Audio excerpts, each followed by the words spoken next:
So I feel like I've been talking a lot about Chinese and Japanese Yuris recently, and the thing is, I love them, don't get me wrong, but I feel like I'm leaving one area abandoned: Korean manhwas.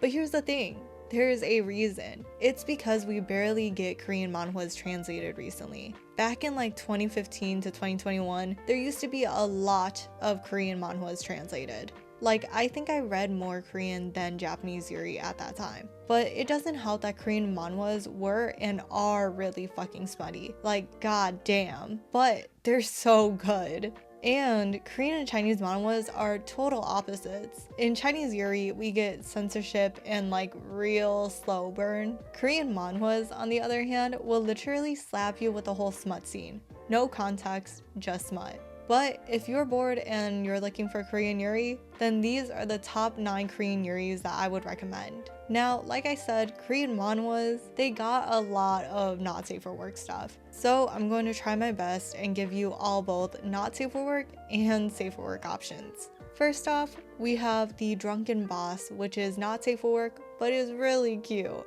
We follow this reckless, filthy rich woman named Cha Yisol who just loves to party, drink, and fuck. She loves to drink and party so much that she bought a bar. But being reckless, her mom finds out about her not so great hobbies and decides to take her card away. So now, Yisol is broke and only has a bar to manage, which is short-staffed. Suddenly, a woman walks in, looking for a job, Kung Sori, who wasn't that greatly dressed. On Sori's first day of work, she became a huge liability, dropping drinks and not talking properly in front of customers. Seeing this, Yisol decides to drink her troubles away, and when she wakes up, she sees herself naked and can't even remember much. And when she goes into work, she sees Sori, who has completely changed. Hair done, style upgraded. So what happened to Sori, and why can't Yisol stop thinking about her? To be honest, I haven't caught up with the Drunken Boss since season 1 ended, but I loved this manhwa. The drawings were really nice, the plot is interesting, and especially ever since season 2 started, it's been a fun ride. It's still ongoing and you can read it officially on the lesson site, though it does cost money. Second, to combat the not safe for workness, we have Blooming Sequence. Oh my god, I love this one with my whole heart. So, who is the president of the film club, is a bit scary, but in reality, she's just really shy. One day, during the film's club drinking party, So decides to get some air. As it started to rain, she bumps into a drunk woman, Ha-young, who's feeling a bit silly. So silly, she notices Sowoo's phone case and starts singing and dancing to Singing in the Rain while in the rain. The next day, Ha-young sees the film's club poster and is interested. There, she meets Sowoo again and helps her to hang up a new poster. It's the meet cute, everybody! The meet cute! Sowoo, seeing that Ha-young is interested in the film club, tries to recruit a new member and succeeds. And when Ha-young sees Sowoo again, she couldn't help but think that she's kinda cute. Especially when she smiles. This one though is just too cute, guys. I low-key reread it every single year. Like this one, oh my god, too good. It's just a slice of life romance with a bit of drama, but otherwise everything is just fluff. But sadly, it isn't on the lesson site, so y'all know what to do if you want to read this.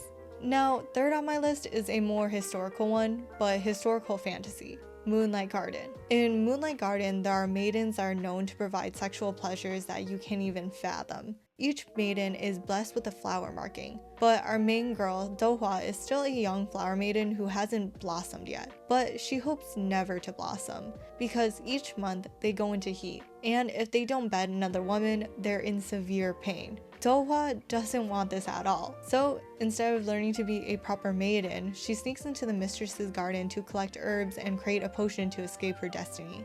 One night though, she gets caught by the new mistress of the garden, Lady Haewon, but turns out that Lady Haewon has some secrets of her own, especially when it comes to her doppelganger, Yu-sun. Everything about this manhwa was just amazing.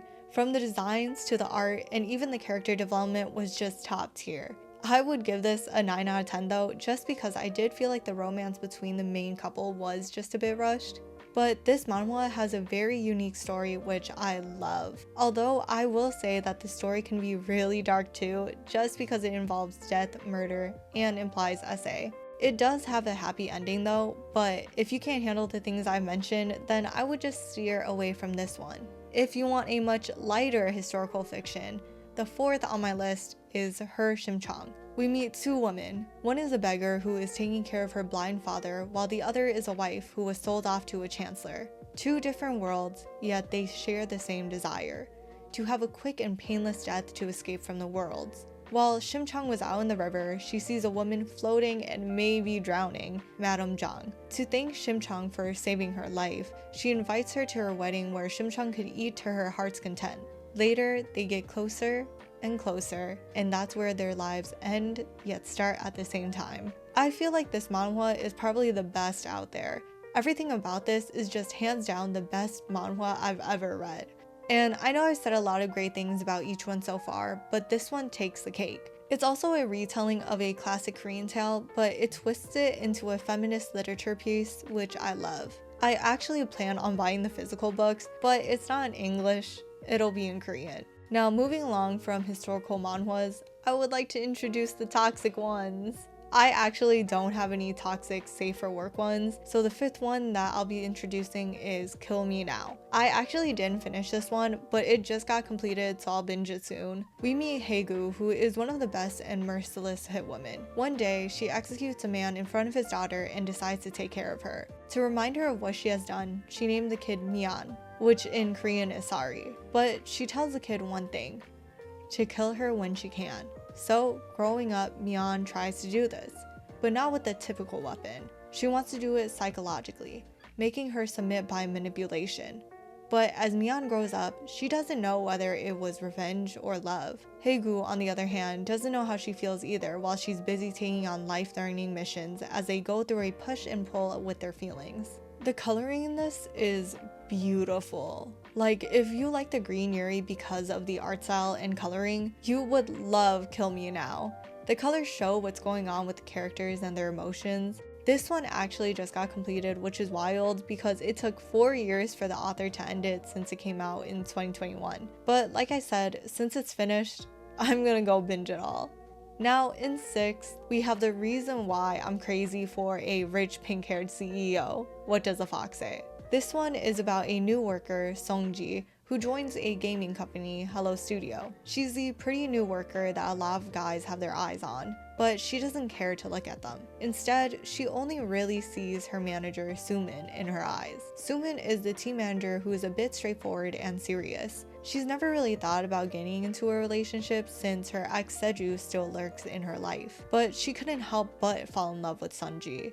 Yet, as they go through the relationship, trouble is following behind, leading to uncertainty and a whole lot of drama. Yeah, so this manhwa is a very drama-filled Yuri, but it is so good. I actually would want to get a tattoo in the future dedicated to this manhwa just because I loved it so much back then, and I think it's still good now. It follows a romance, but it's not like your typical romance story. It's about navigating through the hardships of a relationship and even tells us about the tragedy that comes with a breakup. But it was such a well fleshed out story, and I mean, it won Lezin's first World Comic Contest as well. So if that doesn't tell you to try it, then I don't know. Now, switching into a more comedic genre, in 7th, we have It Would Be Great If You Didn't Exist. This one is just wild. We're met with the main character Gokwa, who is being harassed by her now ex-boyfriend who cheated on her. Gokwa actually found the woman he cheated on her with and thought, she's my exact ideal type. Why is she even meeting with that horrible man? Then suddenly, she gets a call. And it's from her, Jongmi. She wants to meet up with Gokwa and get revenge by kissing her. And now Gokwa can't stop thinking about her. It's such a hilarious manhwa. The drawings in this were so funny and it was just a nice little read. I loved all the characters in this except, the boyfriend. It is pretty short compared to the others with only 80 chapters, but I do think it was greatly paced and none of it really felt rushed to me, which I loved. Now, this one isn't as funny as It Would Be Great If You Didn't Exist, but it's so cute that I can't help but add this. It's called Maison De Maid.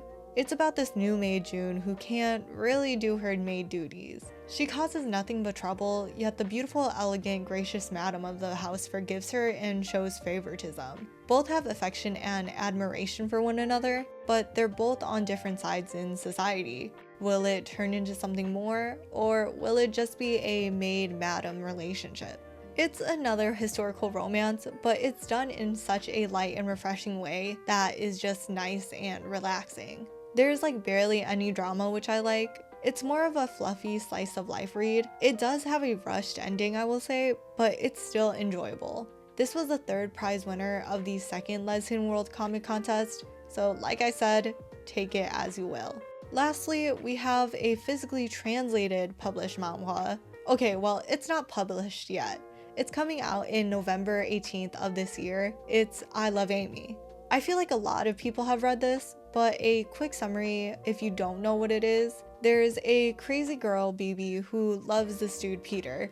And in her delusional world, Peter would have loved BB back if it weren't for Amy. So to get rid of her competition, she invites Amy for a sleepover. As BB gets closer to Amy, she realizes that maybe her feelings towards Peter aren't as strong as she thought. That was a quick summary, okay? I'm not gonna lie. But also, I'm not gonna lie about this, I only read it for Camilla. The story was nice, don't get me wrong. I just don't think I have many thoughts on this because when I read it, everything was processing. But once Camilla came on, I think I only just paid attention to her. But from what I remember, since I haven't read it recently, it was pretty nice. I remember it being really funny and the art style is really unique. But I also like the yandere aspect of it because I Love Amy makes it scary but a bit funny to me. So out of all the manhwas I listed, I will say the one you need to read, or well, my favorite, is her Shim-Cheong. I literally couldn't stop thinking about this manhwa for like years after I read it. Everything about it is just perfect, and I wish I could erase my memory just to read it for the first time again. Now, I know there's a lot of manhwas I haven't talked about, so share what's your favorite manhwa in the comments below, and I'll see you in the next video.